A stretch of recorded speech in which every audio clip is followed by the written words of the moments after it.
Olá, caro estudante, seja bem-vindo. Nesta nossa videoaula, nós vamos falar sobre o filósofo alemão do final do século XIX, Friedrich Nietzsche.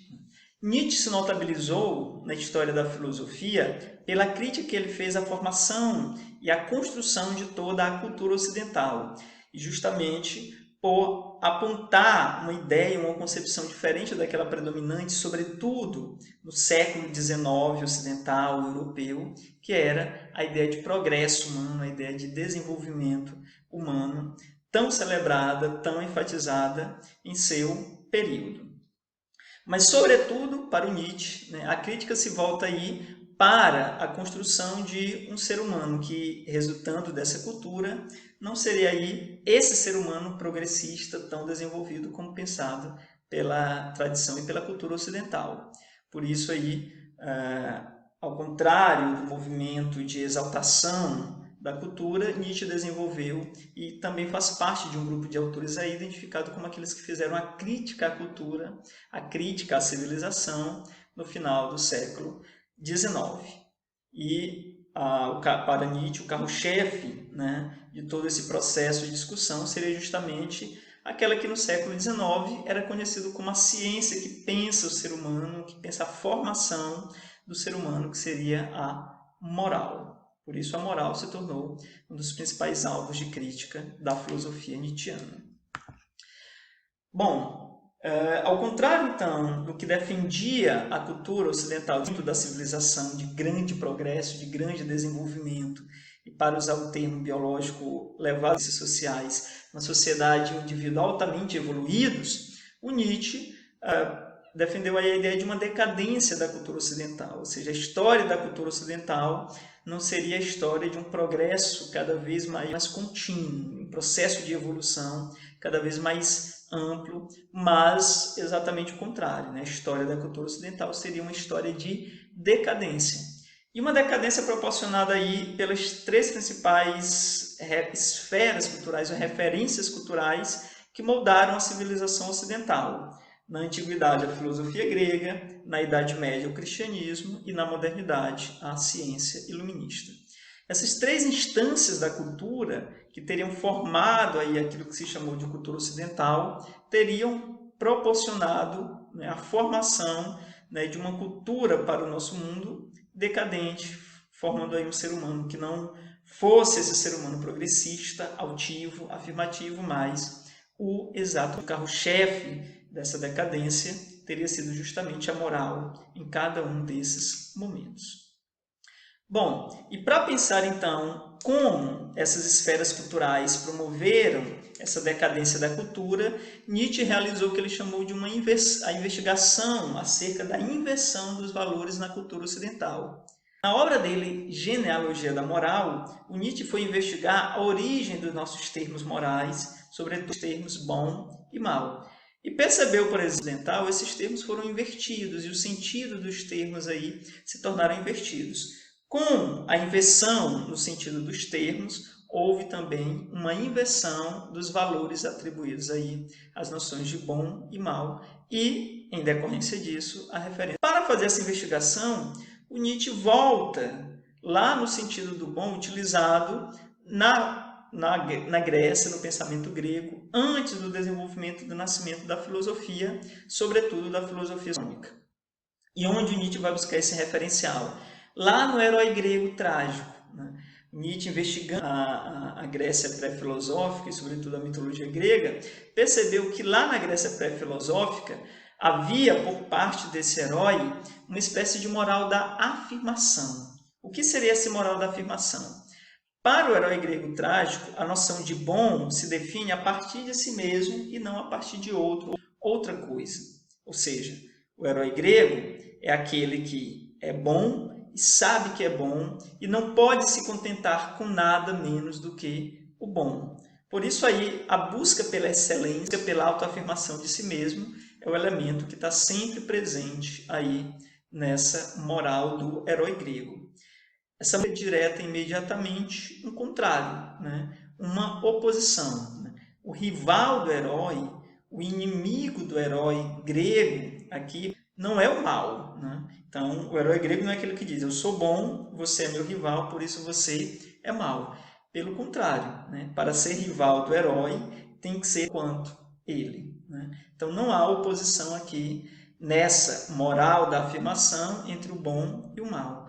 O oposto do bom, o rival do bom, é o também igualmente bom. Seria justamente essa noção do bom ligada a uma espécie de afirmação do sujeito, afirmação do indivíduo, uma das consequências, ou o processo justamente de inversão dos valores. Quando isso teria começado na cultura ocidental? Filosofia socrático-platônica, né? Foi nessa tradição que se inicia com Sócrates e, sobretudo, é continuada por Platão, de virtude foi entendida específica da alma, em detrimento das qualidades físicas do corpo, por exemplo. O próprio Sócrates, o que eu sou? O que é o ser humano? Portanto, a ideia de virtude, a ideia de excelência, tão bem celebrada na cultura grega, não físicas, as qualidades do corpo, como força, agilidade, rapidez, né? Mas estaria associada aí exclusivamente às qualidades da alma, aquilo que define exclusivamente o que é o ser humano. Né? Então já começa aí uma inversão de bom e a ideia de afirmação, porque o bom enquanto virtude, enquanto tarefa, não está no corpo, mas está exclusivamente na alma. E, portanto, o ser humano é definido por sua parte anímica, então, e não por sua parte sensível e material. Essa inversão teria sido ainda proclamada pela tradição religiosa judaico-cristã, que, ao contrário da afirmação do herói grego, desenvolveu uma moral da negação. Por quê? Porque a noção do bom aqui passa a ser dito pelo seu contrário, né? Essa é um pouco a herança da tradição judaica, do povo judaico, que historicamente foi um povo que foi perseguido, escravizado, minimizado, e isso a essa ideia de uma moral do contrário, né? O outro, aquele que escraviza, aquele que mata, aquele que persegue, é mau. Eu, que não sou o outro, sou bom, né? Então, diferente do herói grego que definiu o bem pela afirmação de si mesmo, a tradição judaica, seguida depois pela tradição cristã, promove a inversão do bom, né? Colocando-a como oposição ao mal, né? O outro é mal, por não ser o outro é que eu sou bom, né? Ou seja, o bom é aquilo que não é o mal, por isso é aquilo que não é o outro. Por isso aqui uma moral da negação e não uma moral da afirmação. Daí, unido à tradição judaico-cristã com a negação de tudo aquilo que não é próprio do ser humano, por exemplo, aquilo que não definiria a essência do ser humano, que está vinculado à sua sensibilidade, que está à sua materialidade. Né? O corpo, os elementos sensíveis e tudo aquilo que se volta para o corpo, como as paixões, por exemplo, foram tomadas em sentido negativo e em segundo plano, em relação àquilo que é essencial, aquilo que é fundamental, que seria então a alma e todas as virtudes relacionadas à alma, ao intelecto, ao conhecimento intelectual e racional. Então, isso para Nietzsche proporcionou aí uma desvalorização, né, da dimensão sensível do ser humano, de uma parte da sensibilidade e tudo aquilo que a ela, para exaltar aí apenas um aspecto e talvez um menor aspecto aí do ser humano, que seria a sua atividade anímica. Isso são os valores e uma inversão dos valores, uma vez que o sentido de bom foi então invertido, foi então modificado, né? Para Nietzsche, até mesmo os conceitos de verdade e mentira passaram a ser tomados nessa tradição como conceitos morais, né? Ou seja, verdade é aquilo que é partilhado comumente por todos, né? Mentira é algo que é diferente do que aquilo que... A cultura ocidental se moldou afirmando justamente a ideia de que é mal mentir. O que é bom é dizer a verdade, né? E se nós temos uma sociedade em que haja o reconhecimento de uma verdade, todo mundo comunga dessa verdade, dizer o contrário disso é mentir, e por isso feio. Como eu não quero ser feio, mal, excluído, o outro, eu tenho que dizer a verdade com todo mundo, ainda que essa verdade seja uma mentira que todos contem juntos, né? Então, verdade aqui é aquilo que todo mundo afirma, todo mundo se todo mundo diz, deve ser verdadeiro, né? E é bom dizer a verdade e mal eu quis ser o diferente, né? Isso leva os indivíduos a partilharem, né, de ideias que são que o objetivo fundamental aqui não seja estritamente a verdade, né? O objetivo aqui é daquilo que a cultura, a tradição define como sendo bom, né?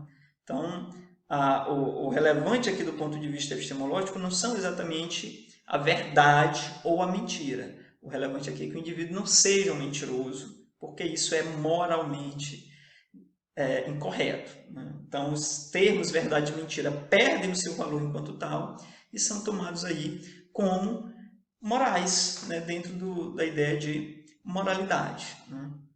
Para Nietzsche, isso conduziu a um abandono de uma busca, de fato, por uma verdade, né, mais direta, mais pessoal, mais subjetiva de uma verdade, seja o resultado de uma afirmação, né, para ser estabelecida aí, a partir das ideias de moralidade.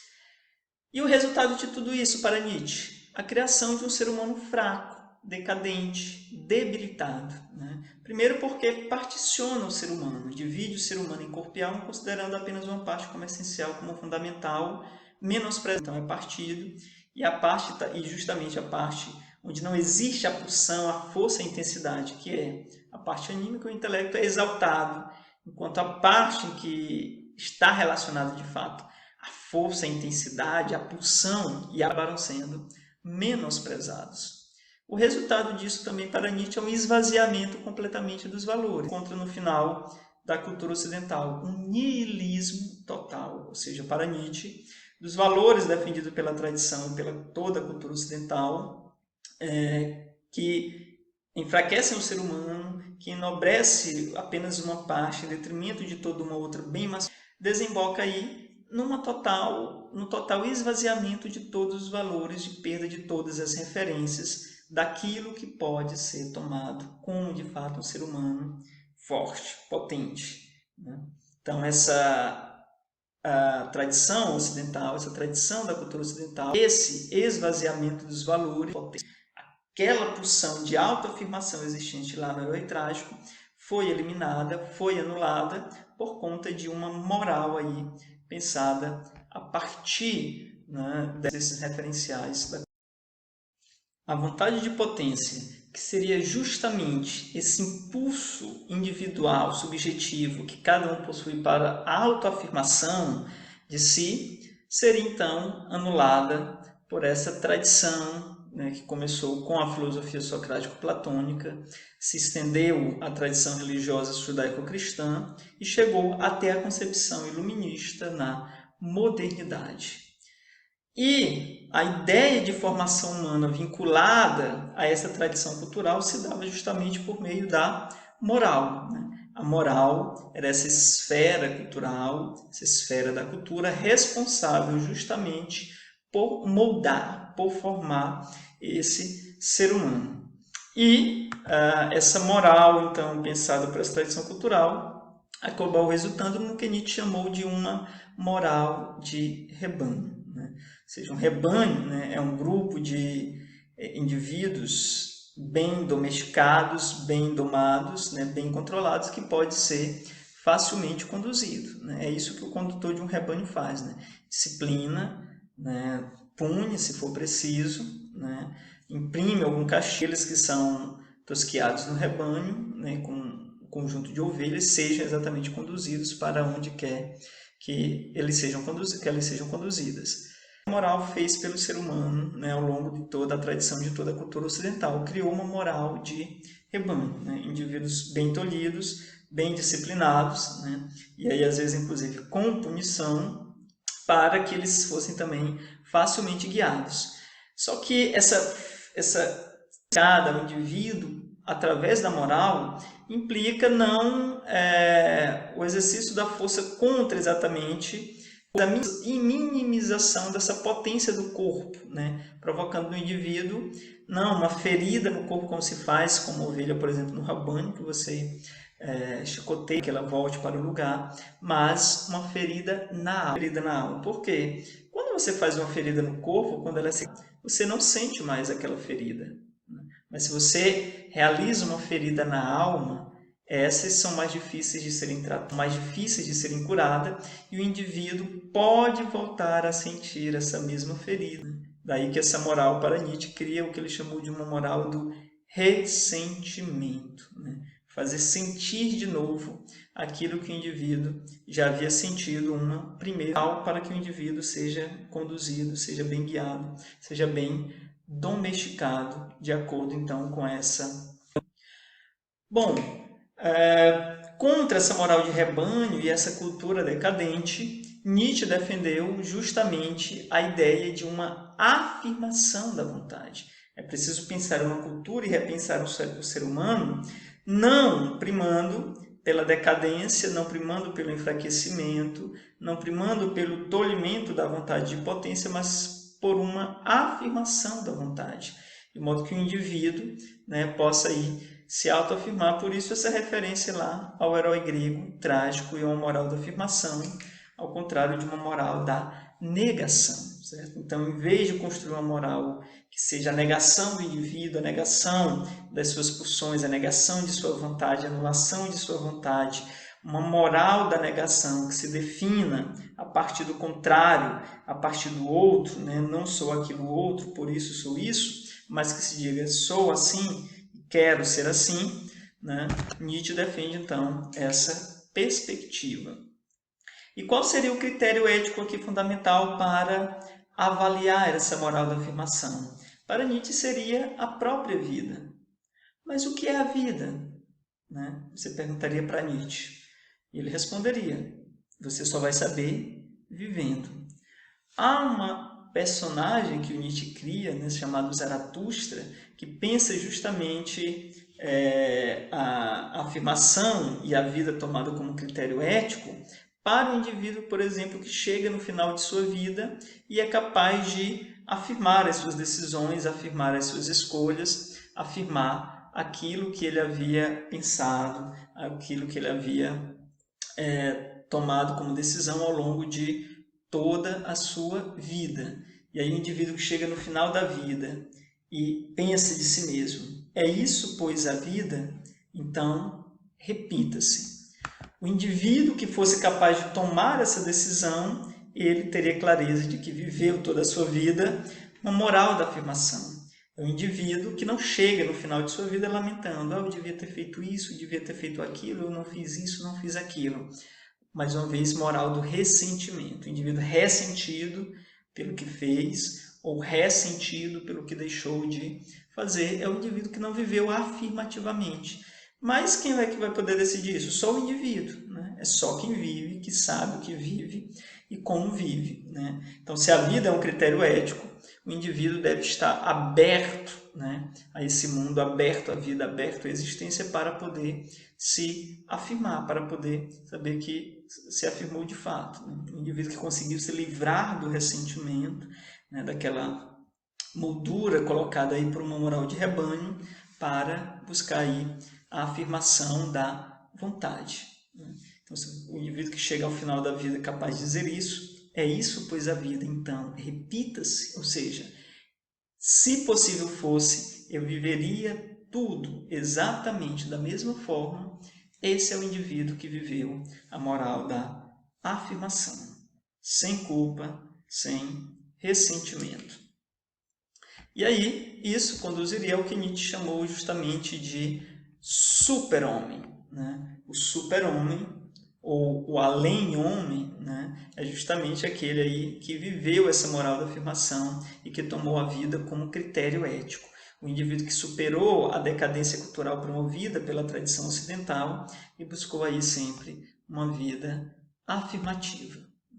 E aí, por isso, para Nietzsche, né, a moral, como pensada pela tradição ocidental, em vez de criar um ser humano como se pensava no século XIX, progressista, desenvolvido, melhorado, teria criado, então, um indivíduo decadente. Contra a moral da negação, contra a negação das paixões, dos afetos, uma moral da afirmação. Essa é a proposta, então, do filósofo alemão Friedrich Nietzsche.